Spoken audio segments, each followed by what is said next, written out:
Young, former OSU Buckeye.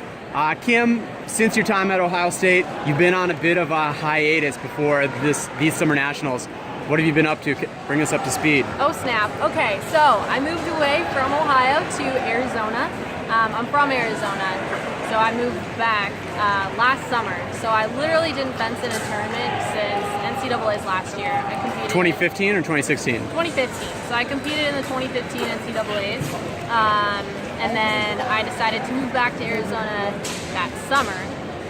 So I moved back, and then I kind of took a break from fencing for a little bit just to kind of get my life figured out. So I started working for like an insurance company. I did boxing for a little bit. I did CrossFit. I wanted to be doing something, but I really missed fencing. So I started training again with Bill Becker at Fencers Club of Arizona in January. So this is my first NAC in like literally 2 years because I was just doing the collegiate thing. So first, you were a successful NCAA Division I athlete. Why the decision to experiment with other stuff? You know, boxing, maybe leave fencing.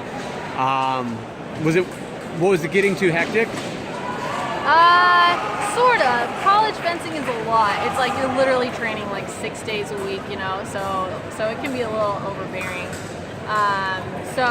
But I always like combat sports. Like I did karate as a kid. Karate, is that something you still do? No, not anymore. I decided, because I used to do like karate and horseback riding. I used to play basketball. I did all those sports. I decided to actually sell my horse so I could go to World Cups. But anyways, I like combat sports. So that's why I wanted to try like boxing, and CrossFit just looked intense, so I wanted to try that out. Well, with karate, obviously being a combat sport, fencing, the same. What type of parallels do you see between the two sports, and how does your background in karate help you with your fencing? Oh, okay. So karate, combat, like you learning how to fight. I literally have been like fighting since I was like 7 years old. So I always like enjoyed that aspect of it. Karate's all about like focus and like flexibility, stuff like that. So I guess it like instilled fight in me, and flexibility obviously helps fencing. And how far did you pursue karate, or until like what stage? Okay, so I did karate for probably 7 years. I got my black belt when I was 12. Black belt. So black belt. We're talking with a black belt karate person. Yeah. So I got my black belt when I was like 12, and then I started fencing, so I switched over to fencing. So you talked about kind of the stress and training demands of fencing. Although like there's probably some differences with you being so active in karate at a young age, how does the training component and the physical and mental demands compare between the two disciplines? What do you mean? With karate and you achieving you're a black belt in karate. That's a very high level that I have to imagine required a combination of physical, mental, those preparations, whereas fencing, obviously an incredibly tactical sport, also requires extreme technical precision. How can you kind of compare and contrast the preparation for both sports?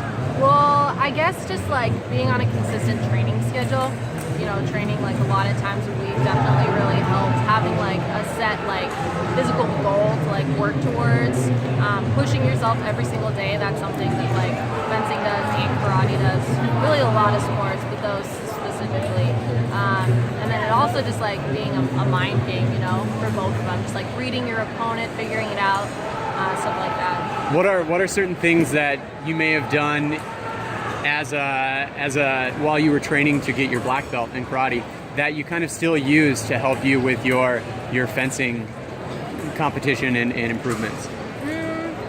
I guess just being really strong. I've always been about that, just being like in like the best shape you can, like all the time. That's something that like carries with me to today. Are there certain like preparations or activities that you do to achieve that mental strength and physical conditioning? Like certain workouts that you do for yourself, or certain like maybe meditation activities? Kind Kind of. I was like pretty young when I did karate, so I didn't really understand like what I was doing. I just kind of did, you know, whatever my trainer or whatever told me to do.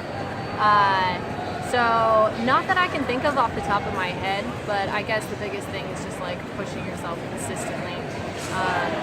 Like I guess my goal anytime I practice in anything is just like feel like you want to die at the end of every practice, you know. And so now that you're pursuing fencing, and you have been for what, 10 years?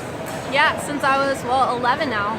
So why continue pursuing fencing and not karate when you've achieved success in both? Oh my gosh. Well, there was like this point when I was like 13 where I was like, all right, I can either pursue karate, I can do horseback riding, I could like join the basketball team in high school and pursue that, and then I had fencing. So it was kind of like, all right, what do I like best? And honestly, like the travel aspect like really helped like me decide to go to fencing, just because I've always been like adventurous and I love travel. So I was, so I like that fencing was combat. I like that my dad was really involved in the sport. My sisters did it. I had two older sisters that fenced epee. They were both really good. They like got me into the sport. So yeah, it's just kind of been my passion ever since. So jogging your memory here, 10 years or so, what was your favorite thing about being in karate?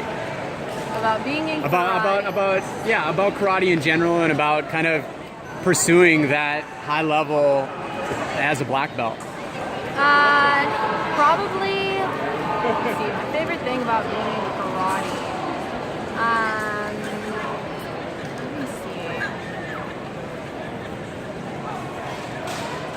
Probably sparring. Sparring was my favorite thing about karate. I just really like, because like I went into karate like a scared little like 7-year-old, you know. I was like afraid of everybody. I was super shy. I like, you know, wouldn't like talk to, like literally wouldn't talk to strangers. I definitely wouldn't be doing this right now. So I just kind of like changed as a person from like 7 to like 12, like getting my black belt and being like, oh, like I'm strong, I can like do things. And then I loved like sparring at the end of it and just like fighting people against. And with fencing, there's certainly that sparring element. Does that kind of translate now in this combative? Oh yeah, absolutely, absolutely. It's just like it's all mind game, you know. Fencing's physical chess. So fencing is fencing the same for you in that you also enjoy sparring most of all training activities or competitive aspects? Yeah, definitely.